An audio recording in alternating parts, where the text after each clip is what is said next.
guys, welcome back to my channel. Perkenalkan nama aku Syara Antoinette dan hari ini aku akan membahas seorang tiktokers yang sering banget nge-live dan banyak yang bilang, "Kak, kayaknya tiktokers kali ini benar-benar minta tolong nih." So, hari ini aku bakal bahas tentang itu semua dan kenapa kasus ini jadi heboh banget, bahkan disangkut pautkan kalau misalkan tiktokers ini adalah seseorang gadis yang dulu pernah hilang akhirnya ditemukan.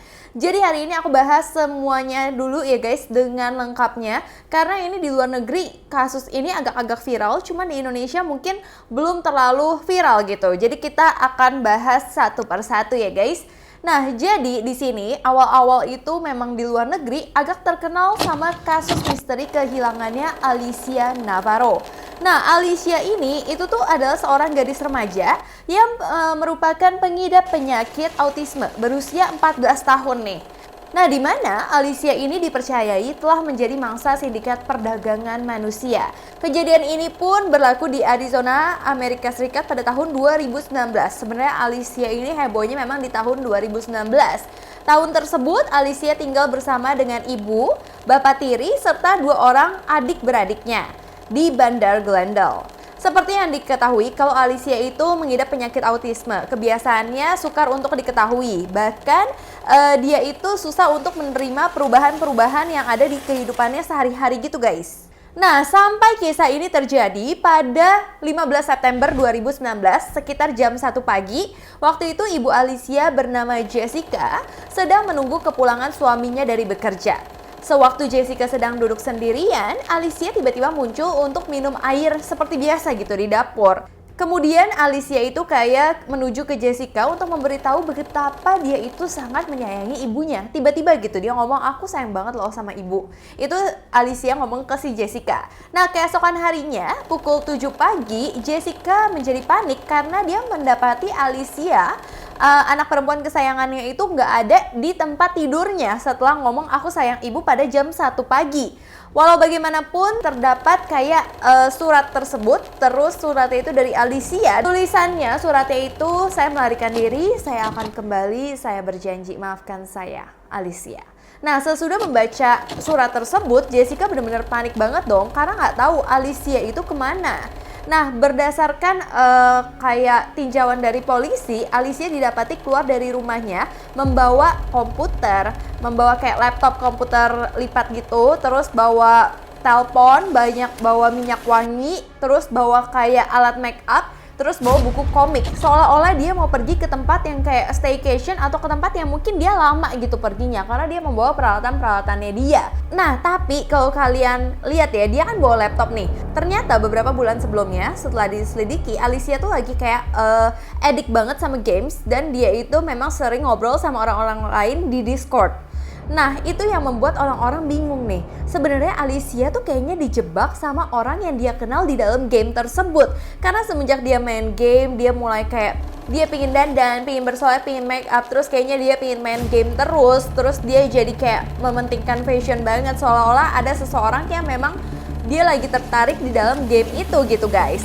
Tapi pihak kepolisian mulai curiga kalau Alicia itu kayaknya menjadi mangsa di dalam game tersebut. Jadi mungkin ada oknum yang kayak mencari cewek-cewek yang bisa dijadikan mangsa untuk diperjualbelikan gitu guys.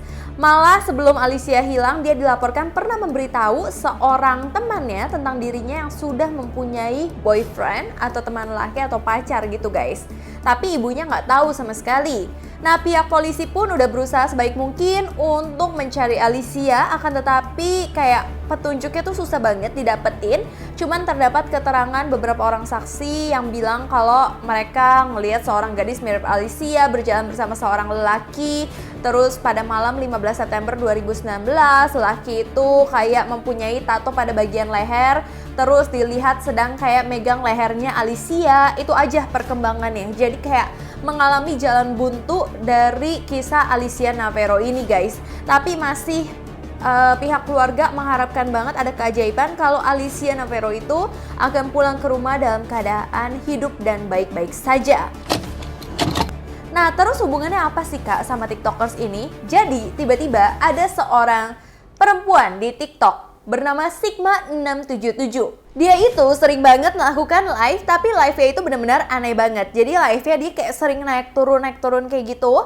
Terus dia tuh mukanya benar-benar kayak tersiksa banget. Terus kayak giginya tuh kayak dicopotin gitu loh guys. Jadi kayak banyak yang ompong. Bahkan di live tersebut dia itu nggak ngomong apa-apa. Seolah-olah dia itu benar-benar kelihatannya aneh dan tertekan. Dan banyak yang bilang kalau dia itu benar-benar mirip banget sama Alicia. Nah, terus ya di sini kalian lihat ya video dia yang pakai baju pink ada bunganya. Awalnya dia kayak sedih gitu, terus tiba-tiba dia kayak pura-pura seneng seolah-olah di sampingnya dia ada yang nyuruh dia untuk seneng. Terus tiba-tiba nggak bisa bohong, raut mukanya tuh jadi sedih lagi. Bahkan dia itu sering banget di videonya saat dia nengok kayak ada pantulan di matanya, yang mana banyak yang bilang pantulan di matanya itu kayak ada orang berdiri di depan dia yang selama ini nyuruh dia untuk nge-live. Karena mungkin orang-orang beranggapan kalau misalkan penjahat-penjahat zaman sekarang tuh menggunakan sosial media untuk mengambil keuntungan dari orang-orang yang dia culik gitu. Karena ya pasti akan rame kalau hal-hal seperti itu. Nah terus dia juga banyak yang bilang kayak, kamu ngapain kalau kamu dalam bahaya seperti itu. Banyak banget deh komennya pas lagi live itu. Terus banyak yang bilang kayak suruh pegang hidung kalau kamu butuh pertolongan. Dan si Sigma 677 itu benar-benar pegang hidungnya. Tapi kontranya banyak banget creator-creator luar negeri yang bilang kalau mungkin aja si Sigma 677 itu cuman mengada-ngada supaya dia terkenal, karena memang banyak banget kasus seperti ini di TikTok ya guys. Cuma acting aja mungkin, dan banyak yang gak percaya kalau dia itu adalah Alicia. Tapi ada lagi konspirasi yang kedua bilang kalau Sigma itu memang butuh pertolongan, tapi Sigma bukan Alicia.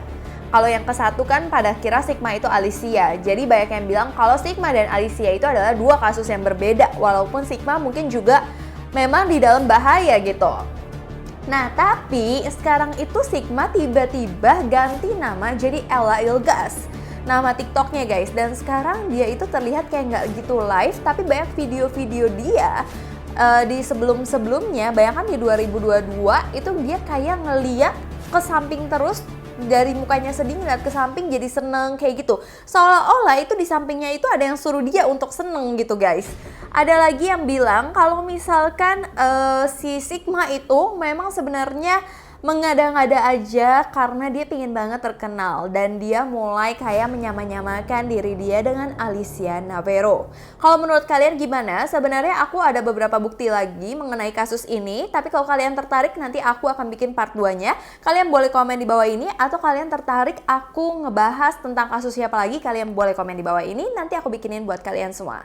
Terima kasih kalian udah nonton video ini sampai habis. Sebelumnya aku minta maaf apabila aku ada salah kata, salah pengucapan, salah sesuatu yang tidak berkenan di hati kalian. Aku minta maaf sebesar-besarnya. So, sampai jumpa di video selanjutnya. Bye-bye!